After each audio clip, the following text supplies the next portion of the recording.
à tous, bonjour à toutes, nous sommes le mardi 13 octobre 2020, bienvenue dans À l'air libre. Au sommaire, 2 entretiens et un reportage aujourd'hui, reportage de Mathieu Magnedext et Youni Kezouf aux côtés de femmes de ménage de l'hôtel Ibis Batignolles à Paris, en grève depuis plusieurs mois. Elles revendiquent de meilleures conditions de travail. Et nos 2 invités, 2 femmes engagées, Mathilde Imer, porte-parole de l'Appel des 1000 pour parler Union à gauche et climat, et Kautar Archi, écrivaine et sociologue, contributrice d'un livre collectif sur les racismes de France pour parler des formes que prend le racisme en France. Bienvenue dans À l'air libre, épisode 18, saison 2. 2022, c'est dans 1 an et demi, mais déjà le temps s'accélère. Macron et Le Pen se préparent, tout comme Mélenchon. L'union à gauche semble impossible. Et pourtant, certains et certaines y croient. On accueille quelqu'un qui y croit. Mathilde Imer est dans À l'air libre.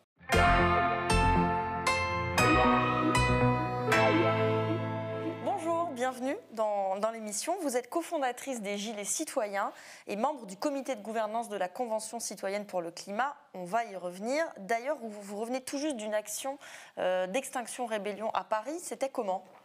Alors non, j'en reviens pas parce qu'ils ont été délogés avant. Du coup, on n'a pas pu avoir l'intervention. Mais l'action d'Extinction Rébellion, je crois, s'est bien passée devant le ministère de la Transition écologique et solidaire.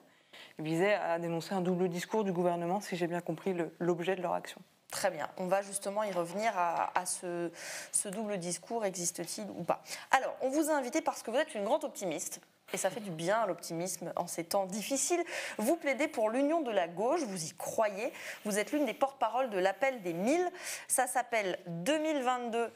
Entre parenthèses, vraiment en commun, les signataires appellent à réunir les conditions d'une candidature commune, écologique, sociale et démocratique pour la présidentielle. Un appel signé notamment par plus de 1000 intellectuels activistes politiques, notamment Thomas Piketty, mais aussi Clémentine Autain, Julia Cagé, Cyril Dion, Suzanne Georges, Robert Guédiguian, pour ne citer qu'eux. Est-ce que ça vous paraît vraiment possible, cette union à gauche ? Ce qui me paraît vraiment impossible, c'est de me retrouver comme citoyenne à devoir choisir à nouveau entre Emmanuel Macron et Marine Le Pen. Et je pense qu'on est très nombreux. Donc oui, c'est un signe d'espoir et d'optimisme de dire on souhaite une alternative vraiment écologique, vraiment démocratique, vraiment sociale. Et j'insiste sur le fait que ce n'est pas juste une union des gauches, ce n'est pas ça qu'on cherche à faire. C'est un projet véritablement alternatif avec une candidature qui porte des valeurs, qui parle aujourd'hui, il me semble, à une majorité de citoyens, dont certains qui ne votent plus tellement ils n'en peuvent plus, et dont certains qui votent parfois RN par contestation. Alors, à l'air libre, votre appel, ça nous a rappelé quelque chose. C'était en 2017, en février très exactement, un appel et même une pétition, et ça disait « Benoît, Charlotte, Jean-Luc, Yannick, vous attendez quoi ?» Il y avait eu plus de 80 000 personnes qui avaient signé cet appel, qui était donc adressé à Mélenchon, à Hamon, à Jadot et à Marchandises, qui était de la primaire.org. Tout ça, ça a été sans succès il y a 3 ans. Pourquoi est-ce que ce serait différent en 2022 ? Je pense que la grosse différence, c'est que là, on est dans une optique où on ne demande pas juste à ce qu'il n'y ait qu'une seule candidature commune. On est en train de s'organiser pour peser du côté de la société civile sur les partis politiques. C'est un pari. Rien ne dit qu'on va réussir en effet. Vous ne demandez pas une candidature commune ? Pour une candidature commune. Mais c'est-à-dire que ce n'est pas juste une candidature commune qu'on demande 6 mois avant les élections de manière magique qui arriverait. On est aussi en train de s'organiser pour peser concrètement, franchement, sur les partis politiques, c'est-à-dire à la fois sur la construction d'un programme commun, c'est-à-dire qu'on sait très bien que la base d'une candidature unique, elle se fait avant tout sur des idées. Et donc, il ne faut pas se cacher et se voiler la face, et c'est pour ça qu'on écrit ça maintenant 2 ans avant la présidentielle. C'est qu'il y a tout un travail d'écriture d'un programme qui peut être commun, et surtout d'avoir un mouvement venant de la société civile très fort qui est incapable de peser sur les partis. Une différence aussi, c'est que les partis aujourd'hui, vu les taux d'abstention qu'il y a en France, sont beaucoup moins puissants qu'en 2022. Et c'est vrai d'élection après élection. Et je pense qu'aujourd'hui, la société civile a un poids beaucoup plus important que les élections précédentes. Alors, parmi les signataires, il y a Clémentine Autain, qui est députée de la France Insoumise. Sauf que la France Insoumise semble déjà avoir son candidat, Jean-Luc Mélenchon, qui se vit comme un candidat du Rassemblement évident. D'ailleurs, un de ses très proches, un autre député insoumis, Adrien Quatennens, l'a encore redit ce matin sur RTL. Je pense que Jean-Luc Mélenchon, compte tenu du programme qu'il a défendu en 2017 et que nous remettons en circulation, compte tenu de son expérience, des équipes expérimentées que nous avons formées autour de lui, est le bon candidat. Surtout pour une chose, j'en termine là, Alba Ventura, face à l'abstention de masse, qui touche d'abord les jeunes, les milieux populaires, les employés, les ouvriers. Je crois que le nom de Jean-Luc Mélenchon a une capacité propulsive beaucoup plus importante que beaucoup des noms dont on parle en ce moment dans les médias. Bon, alors s'il a une capacité propulsive, à quoi sert votre initiative ? L'idée n'est pas de dire Mélenchon non à tout prix. L'idée est de dire comment est-ce qu'on s'organise pour avoir un processus qui désigne le ou la candidate qui permet le rassemblement effectivement. Si Jean-Luc Mélenchon y va tout seul, il y a un certain nombre de personnes pour qui c'est répulsif aujourd'hui. Donc soit on arrive à construire un processus par lequel Mélenchon ou quelqu'un d'autre serait l'acteur qui serait vu comme pertinent, qui rassemblerait véritablement. Alors là, on a les chances que nos idées, nos valeurs arrivent au pouvoir. Si on n'a pas un processus comme ça, que ce soit Mélenchon ou quelqu'un d'autre, ça ne marchera pas. Quelqu'un d'autre, d'ailleurs, c'est quelqu'un d'autre, ils existent. Il y a aussi Yannick Jadot et Éric Piolle chez Les Verts qui ont envie d'y aller. Au PS, ils ne sont pas nombreux, mais quand même, ils réussissent à s'affronter entre ceux qui seraient prêts à se ranger derrière un candidat écolo et les autres. Comment est-ce que vous comptez peser face à toutes ces grosses ou petites machines comme ça, éparpillées les unes à côté des autres ? J'entends le programme commun, etc., mais tout ça, tous ces engagements, tous ces vœux pieux, je dirais, on les a déjà entendus dans les élections précédentes, sans que ça fonctionne. Il y a déjà eu des primaires ouvertes, des primaires fermées, et pourtant, on voit bien que l'envie d'y aller, personnelle, d'hommes et de femmes, et surtout d'hommes, est supérieure. À nouveau, c'est un pari. Je ne dis pas qu'on va réussir. Est-ce que c'est déjà le moment en 2022 ? Est-ce que les mentalités sont prêtes ? En tout cas, on n'a pas le choix. On n'a pas le choix d'essayer en tant que société civile. Il y a un moment où, si nous, on ne fait rien, qui le fera ? Est-ce qu'on les laisse se battre entre égaux et s'écharper ? Non, je crois qu'on a aussi notre part de responsabilité. Et ce qu'on fait, c'est un appel à leur responsabilité à eux. Et ce qu'on leur dit tout simplement, c'est qu'on est prêt à aider à construire un rassemblement sur un programme qui est avec une vraie valeur d'égalité, une vraie valeur d'écologie, une vraie valeur de démocratie, à condition qu'ils suivent un processus qui permette de dégager vraiment un programme commun et une candidate légitimée par un processus. Alors, dans votre appel, vous écrivez que vous êtes opposé résolument à plein de choses, dont le présidentialisme. Pour autant, cet appel est bien pour aboutir à une candidature commune à l'élection présidentielle. Donc, c'est lutter contre le présidentialisme en faisant le jeu du présidentialisme. Il y a un moment, il faut rentrer dans les règles du jeu d'un système pour changer les règles par la suite. L'idée derrière, c'est quoi ? C'est que dans le programme commun, quoi qu'il arrive, il y ait la fin d'un présidentialisme, la fin d'une république où un homme providentiel déciderait tout. On voit bien que ça ne marche pas. On voit bien qu'élection après élection, et que ce soit Emmanuel Macron ou les autres, créent un espoir fou au moment de l'élection, et puis après, le lendemain, on a tous la gueule de bois. Donc ce système-là ne fonctionne plus aujourd'hui dans le jeu de contraintes qu'on a au niveau international, avec les entreprises qui ont pris un pouvoir de plus en plus important. Donc il est temps, je pense, d'avoir un autre modèle de gouvernance où les règles du jeu sont fondamentalement différentes. Alors sur le fond, le climat est au cœur de votre appel et au cœur des préoccupations de la Convention citoyenne pour le climat. Et ces citoyens, ils sont inquiets parce qu'ils estiment qu'Emmanuel Macron ne respecte pas ses engagements. Ils lui ont envoyé une lettre pour lui rappeler. Dans ce courrier, les 150 estiment manquer d'un soutien clair et défini de la part de l'exécutif, dont les prises de position leur apparaissent parfois contradictoires. À propos de leurs propositions, ils ajoutent « Nous ne pouvons continuer à défendre chacune d'entre elles quand nous peinons à trouver dans les actions du gouvernement l'ambition générale d'une transition écologique efficace. » Est-ce qu'ils ont raison d'être inquiets ? Oui, en tout cas, à titre personnel, je partage leurs doutes. Oui. Nous, au sein du comité de gouvernance, on est très peu impliqués sur la partie du suivi. Notre rôle aujourd'hui, il consiste à organiser la session 8, la dernière session, lors de laquelle ils se réuniront pour dire quel verdict ils portent sur l'action du gouvernement sur la base de choses concrètes. Pas de grands discours dans le jardin de l'Élysée, pas de petites phrases par médias interposés, mais de projets de loi concrets. Le projet de loi de relance, le projet de loi de Convention citoyenne pour le climat, le projet de loi de finances.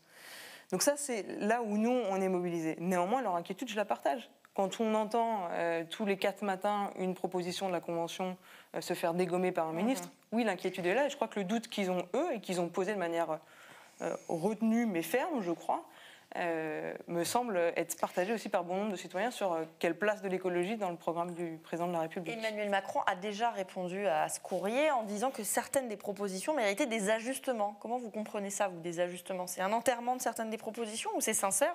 On va les ajuster et elles vont être réalisées?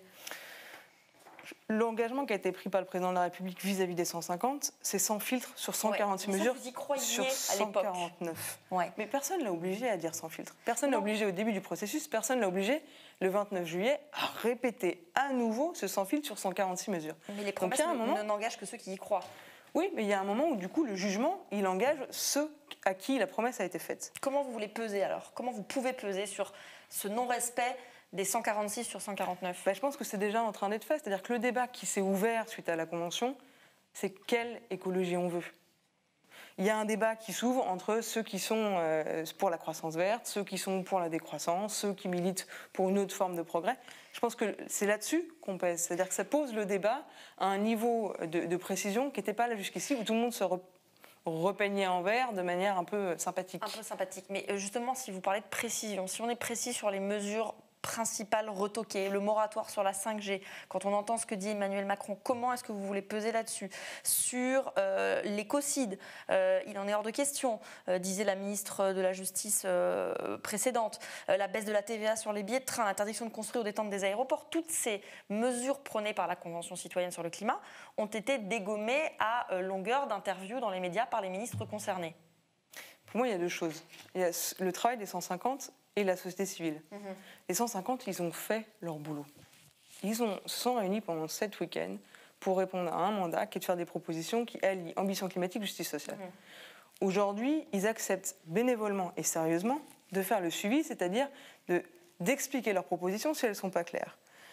C'est à la société civile de prendre le relais. C'est pas les 150 citoyens tout seuls qui vont battre Macron. Non. Donc qu'est-ce que vous dites à la société civile? Mais d'ailleurs qui le fait déjà en grande partie. C'est comment est-ce que les associations, comment est-ce que les entreprises, comment est-ce que les syndicats, comment les autres partis politiques s'emparent des propositions de la Convention pour faire pression, créer un rapport de force.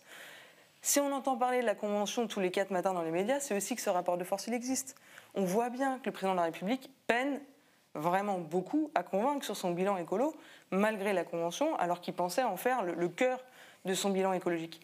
Pour moi, c'est ça la question du rapport de force. À lui, après, de prendre sa responsabilité et de voir si oui ou non, il veut avoir un bilan écolo en ligne de mire pour 2022, parce qu'aujourd'hui, il ne pense qu'à ça et il n'est pas le seul, ou est-ce qu'il veut ne pas en avoir et aller à une élection sans crédibilité sur cette question-là? Et ça pourrait être son boulet.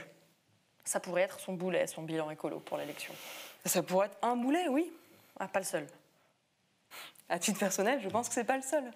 Bon, merci Mathilde Imer. Bon courage à vous et aux 150 et aux citoyens pour voir les propositions pour le climat appliquées. On accueille maintenant Kautar Archi. Merci.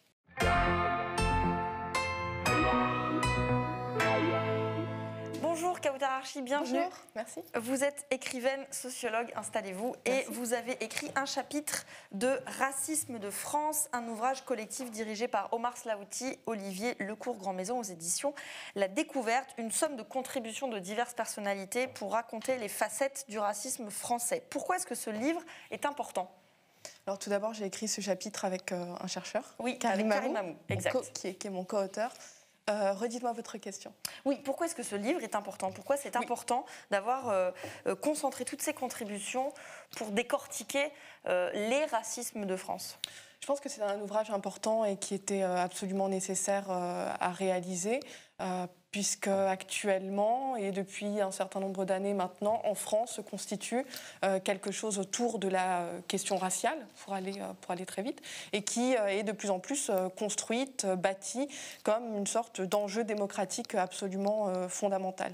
Donc je pense qu'il était important de refaire un point qui à la fois apparaît comme une somme de bilan des recherches scientifiques menées, mais qui apparaît aussi comme un point de départ important pour le moment historique qui est en train de vivre la France. On vient d'en parler avec Mathilde Imer, de cette présidentielle qui est dans longtemps et pas si longtemps. Est-ce que cette question raciale, pour le dire vite comme vous dites, elle va être au cœur des débats? Et est-ce que vous êtes optimiste sur la façon dont elle sera décortiquée, cette question-là? Je ne sais pas si elle sera au cœur des débats. En tout cas, une chose est certaine, et on l'observe tous les jours, elle est au cœur des polémiques, elle est au cœur des controverses, elle est au cœur, du moins, des débats scientifiques. Évidemment, ce que nous aimerions, du moins nous, les contributeurs de cet ouvrage, c'est qu'à un moment donné, la question raciale, c'est-à-dire la question des inégalités, la question des violences policières, la question des traitements différenciés à l'hôpital, la question des inégalités scolaires, se constitue véritablement comme un enjeu qui rassemble l'ensemble des hommes et des femmes politiques qui auraient à cœur de traiter cette question-là, c'est-à-dire de la porter comme une question légitime. Alors, votre texte, à vous, et Karim Amou parle des artistes minoritaires au sens de racisés et de la façon dont leur art existe dans un espace majoritaire, c'est-à-dire majoritairement non racisé. Vous écrivez « Être artiste et racisé, c'est alors prendre la plume, le micro et déployer un point de vue dans le lieu de l'autre avec un grand A ». C'est quoi l'autre ? L'autre, c'est ce que vous nommiez justement comme le groupe majoritaire, en fait. C'est-à-dire que même si c'est une vision qui semble a priori paradoxale, puisqu'elle est complètement nimbée dans ce qu'on pourrait appeler l'idéologie romantique, les espaces culturels, les espaces artistiques, qui sont des espaces hautement symboliques, sont totalement traversés, comme un ensemble d'autres espaces sociaux, par des problématiques qui confrontent des minoritaires à une majorité.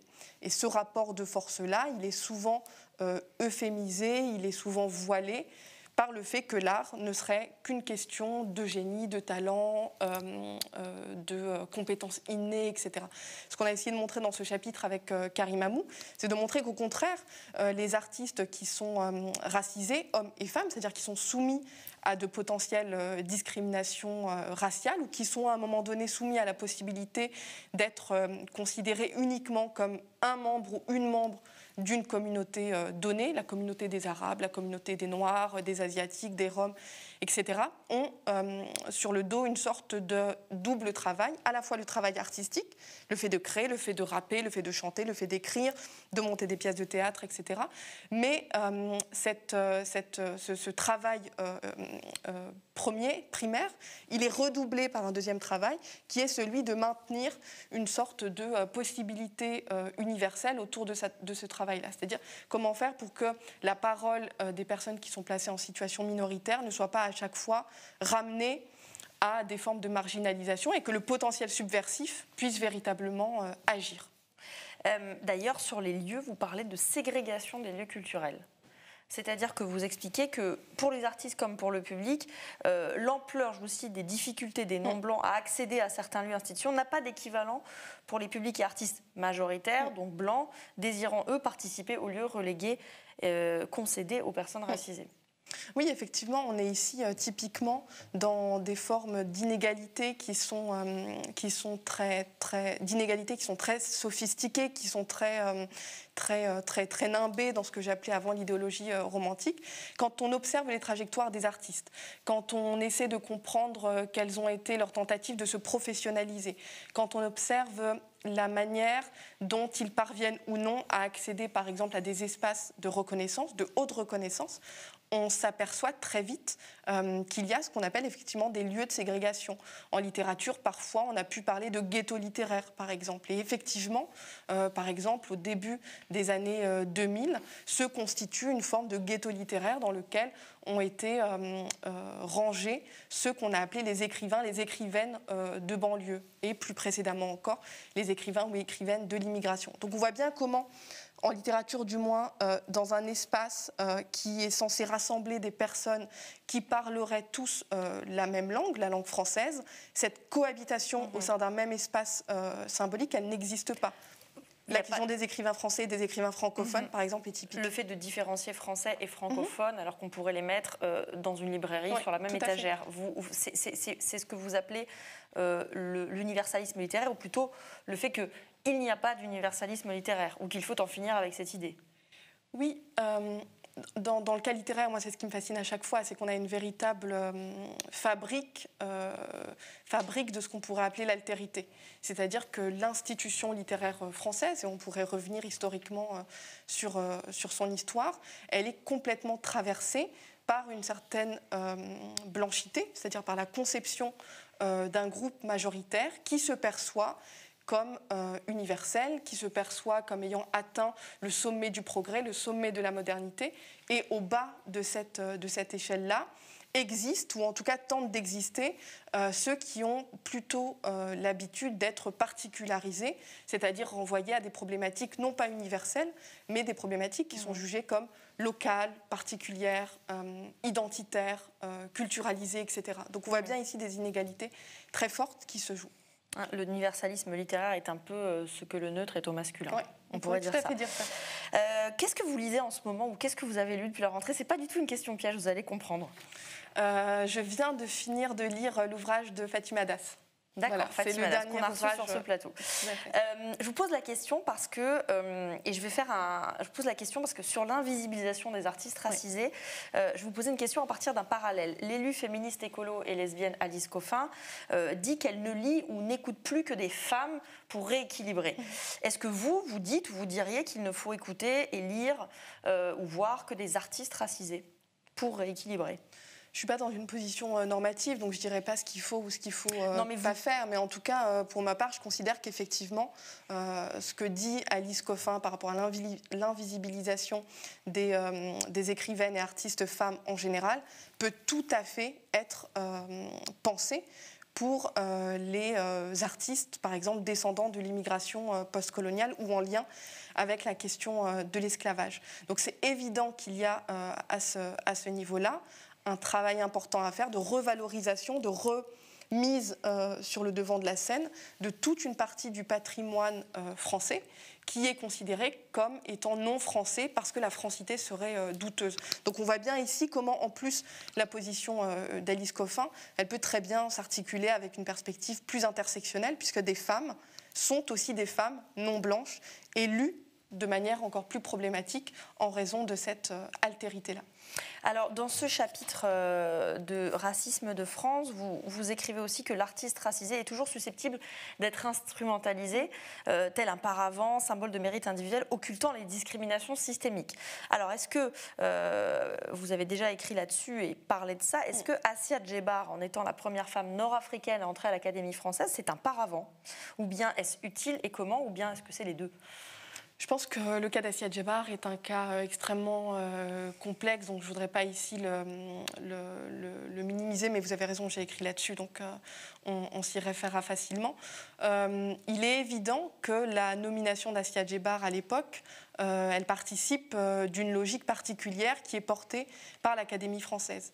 Et cette logique-là, d'ailleurs il n'y a pas seulement l'Académie française, la Comédie française, plus tard avec Kateb Yassine, on retrouve à peu près les mêmes enjeux. C'est des enjeux de modernité. C'est-à-dire comment à un moment donné, une institution qui est perçue et qui se perçoit comme étant plutôt vieillissante, plutôt bourgeoise, plutôt blanche, va travailler davantage sur la question de la représentation. Et l'enjeu de la nomination d'Assia Djebar, il était traversé par la manière dont l'institution, tout d'un coup, se représente comme ayant franchi, par exemple, un progrès sur la question des femmes immortelles d'origine nord-africaine. Et en même temps, Assia Djebar a complètement réutilisé par la suite cette nomination-là, puisqu'elle en a profité pour dénoncer toutes les problématiques qu'elle jugeait insupportables à l'époque. Et toute récupération possible, elle le fait de l'intérieur. Et elle le fait de l'intérieur. En conclusion de ce livre, on peut lire que ce livre est un pavé nécessaire pour contribuer à tenir les barricades dressées contre le racisme et les politiques autoritaires, policières, liberticides conduites depuis plusieurs années par différents chefs d'État. Alors, que diriez-vous du chef d'État actuel Emmanuel Macron sur les questions liées au racisme ? Par rapport à Emmanuel Macron, je crois qu'on a tous été frappés, en tout cas la communauté scientifique, par les paroles qui ont été les siennes il y a quelques temps ça, assez marquées par un certain anti-intellectualisme, lui qui était un fervent lecteur de Ricoeur, c'est pour le moins étonnant. Mais en tout cas, l'accusation qui était la sienne, à savoir l'université a contribué à ethniciser la question sociale. Bon, en tant que président de la République, il bénéficie d'un privilège d'ignorance ici assez terrible, puisque jamais aucun travail scientifique n'a prétendu ethniciser la question sociale. Bien au contraire, il est question de l'articuler et de faire en sorte que le projet universaliste se réalise enfin. C'est-à-dire que pour lui, la simple articulation de ces deux questions est coupable. elle est coupable, c'est très grave par rapport à la question des libertés économiques. C'est très grave de remettre en cause le travail d'une institution comme l'université. C'est d'autant plus grave quand on sait les réformes actuelles qui sont en train d'être menées pour la destruction de l'université. Donc, je ne peux que lui recommander la lecture salutaire de cet ouvrage-là. Vous lui avez envoyé? On va le faire. Vous allez le faire. Nous allons Super. faire. Il ne pourra pas y échapper. Tout à fait. Le chef de l'État, justement, impose un débat sur le séparatisme avec une loi en préparation. C'est quoi pour vous le séparatisme? Le séparatisme, c'est une tentative d'attirer l'attention sur une communauté particulière, dite musulmane, alors qu'il n'y a pas en France de communauté musulmane au sens où les politiciens souvent l'entendent. On voit bien ici quels sont les ressorts électoralistes qui traversent ces différentes manœuvres, qui sont assez grossièrement menées par Marlène Schiappa et Gérard Darmanin aux commandes. Donc le séparatisme ici, le premier, et puis l'ouvrage revient beaucoup sur cette question-là, c'est bien évidemment le séparatisme qui empêche un certain nombre de personnes en France d'accéder à l'égalité des droits et qui les empêche de quitter ce statut exceptionnel qui les maintient souvent dans des positions minoritaires. Donc, et est-ce que le débat posé en ces termes par le gouvernement signifie qu'on est toujours dans une France coloniale ? En tout cas, il y a des formes de colonialisme endogène, où on peut parler aussi de racisme institutionnel ou institutionnalisé, qui traversent très fortement les différentes institutions françaises qui sont censées garantir l'égalité des droits et l'égalité de traitement. Donc si on est dans une France coloniale, historiquement non, mais on est bien dans une France qui continue à être marquée par un imaginaire, par une organisation, par des pensées qui distinguent ceux qu'on pourrait appeler les nationaux, les naturels, et ceux qui, au contraire, comme je le disais auparavant, présentent une sorte de francité douteuse. Donc, à partir de ce moment-là, bien évidemment, que la question nationale, elle s'articule avec la question raciale. Alors, on parle à présent d'un conflit social qui implique des femmes racisées. C'est sans doute le plus long conflit social actuellement en France. On en parle avec ce reportage de Mathieu Magnodext et Youmni Kezouf. Ce combat, c'est celui d'une vingtaine de femmes de chambre de l'hôtel Ibis des Batignolles en lutte depuis 14 mois. Ces femmes sont noires, certaines ne parlent pas bien le français et pendant longtemps, elles ne connaissaient pas leurs droits. Elles sont employées par Accor, géant européen de l'hôtellerie coté au CAC 40, ou plutôt par un de ses sous-traitants, STN. Et depuis des mois, elle lutte contre des cadences infernales, 40 à 50 chambres par jour, des journées à rallonge, des heures sup pas payées. Au printemps, Accor était sur le point de commencer à discuter, mais le Covid qui a fait chuter même les recettes de l'hôtellerie est passé par là. Et il n'en est plus question. Pas grave. Ces femmes de chambre continuent leur action. Récemment, elles ont occupé ce Sofitel 5 étoiles près de l'Opéra à Paris. Comme toujours, une occupation festive, pacifique, avec le soutien de militantes vêtues de blouses bleues et de gants jaunes à l'image de Rosie la rifteuse, icône aux États-Unis des luttes féminines pour l'égalité du travail.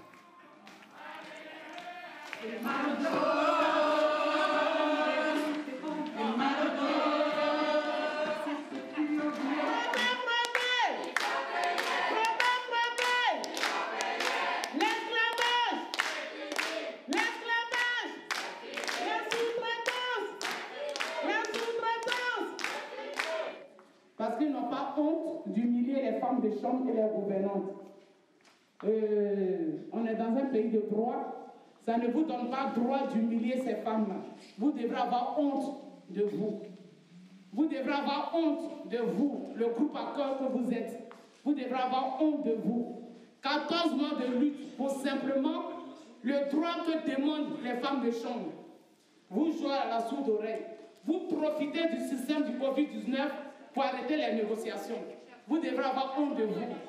Vous n'avez pas de famille. Vous maltraitez les femmes de chambre qui vous ont rendu milliardaires. Alors, la mobilisation soutenue par la caisse de grève leur a permis de se rendre compte du sort qui leur était fait. C'est par l'action collective que Sylvie Kimissa, une femme de chambre, a trouvé le courage de continuer. On a vécu, on a travaillé des années dans le mensonge. Même moi qui vous parle, avant je ne savais pas aussi. C'est au fur et à mesure, quand je rentre dans les combats, dans les luttes, et j'assiste les autres, c'est là où je découvre que vraiment on a de valeur.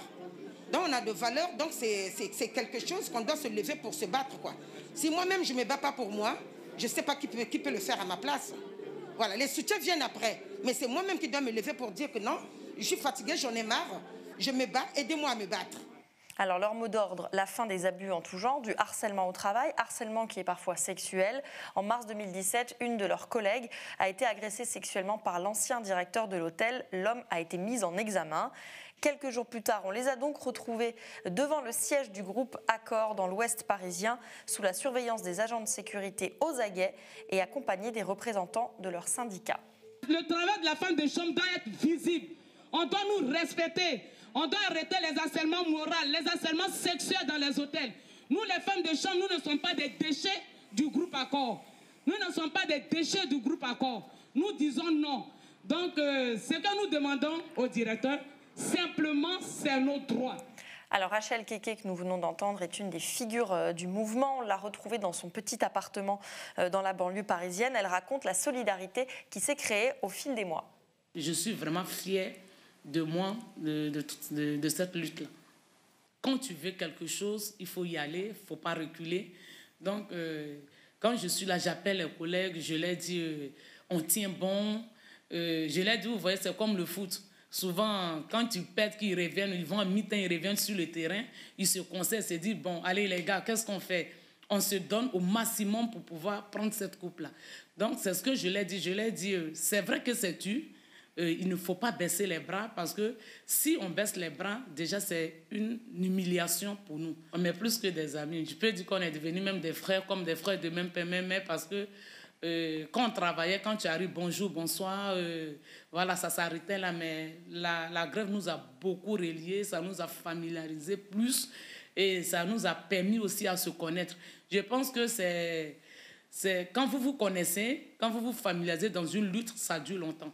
Parce que si vous n'êtes pas complice entre vous, mais une lutte ne peut pas durer. Il faut être complice. Il faut avoir la force. Il faut avoir, surtout ne pas avoir peur. Et Rachel le promet, ça fait 14 mois et pas question de céder. Ce que nous demandons, c'est rien du tout devant le groupe Accor. Mais je ne sais pas pourquoi ils mettent du temps, pourquoi ils profitent du système de Covid pour arrêter les négociations. Ils attendent, ils se disent qu'on verra. Où est-ce qu'elles vont arriver? Est-ce qu'elles pourront tenir? Est-ce qu'elles pourront aller jusqu'au bout? Mais nous disons au groupe Accor, mais on pourra tenir. Voilà. On pourra leur tenir tête jusqu'au bout, même si c'est 2 ans. Un reportage de Mathieu Magnodex et Youmni Kezouf. Nous avons contacté le groupe Accor qui a confirmé qu'aucune négociation n'était prévue et qui se retranche derrière le sous-traitant STN qui emploie ces femmes de ménage. Précisons aussi que le Conseil de prud'homme de Paris en juillet a débouté ces femmes de chambre de certaines de leurs demandes. Elles ont d'ores et déjà prévu de faire appel. Vous avez vu ce reportage. Qu'est-ce que vous inspire cette situation ? Je trouve que la lutte qui a été engagée par ces femmes-là, c'est une lutte qui est absolument admirable. Il faut bien avoir conscience de la position dans laquelle se trouvent ces femmes. Comme vous le dites bien dans le reportage, elles sont à la fois exploitées économiquement, elles sont à la fois potentiellement agressées par les hommes qui sont autour d'elles et qui sont dans des positions de force, et elles sont infériorisées en tant que personnes noires. Face à toute cette violence et face à cette multiplication incroyable des inégalités et des discriminations, il faut avoir un courage incroyable. Je crois qu'il y a là quelque chose évidemment de très important, mais il faut aussi être en capacité de s'organiser. Elle a parlé de solidarité, elle a parlé des liens sociaux qui se créent entre les grévistes. Je crois que ce sont des choses effectivement qui doivent être encouragées. Je crois qu'il y a une sorte de cagnotte qui permet de les soutenir. C'est très important. Ouais. C'est ce qui leur permet d'ailleurs de tenir et de maintenir un rapport de force pas du tout évident à installer. Ces femmes nous ont dit, si nous n'étions pas noires, nous serions traités différemment. Elles ont raison. Elles ont raison, bien sûr. Bien sûr qu'elles ont raison. La manière dont on les perçoit, elle est terrible. C'est-à-dire que la spécificité même du racisme dont elles souffrent, c'est qu'on considère qu'il est normal, il est naturel pour elles, en tant que femmes noires, infériorisées, d'être femme des ménages et d'être invisibilisées, d'arriver très tôt le matin quand les travailleurs autres cadres ne sont pas encore arrivés, ou de travailler très tard lorsque les cadres en question sont repartis. Elles sont donc vraiment maintenues dans une position de marginalité et d'infériorité qui est absolument intolérable aujourd'hui en 2020. Et je crois qu'elles ont absolument raison de conscientiser et de politiser la position qui est la leur. Merci Kauthar Archi, vous êtes écrivaine, sociologue et votre contribution avec Karim Amou est à lire dans cet ouvrage collectif Racisme de France aux éditions La Découverte. Le 24h Mediapart.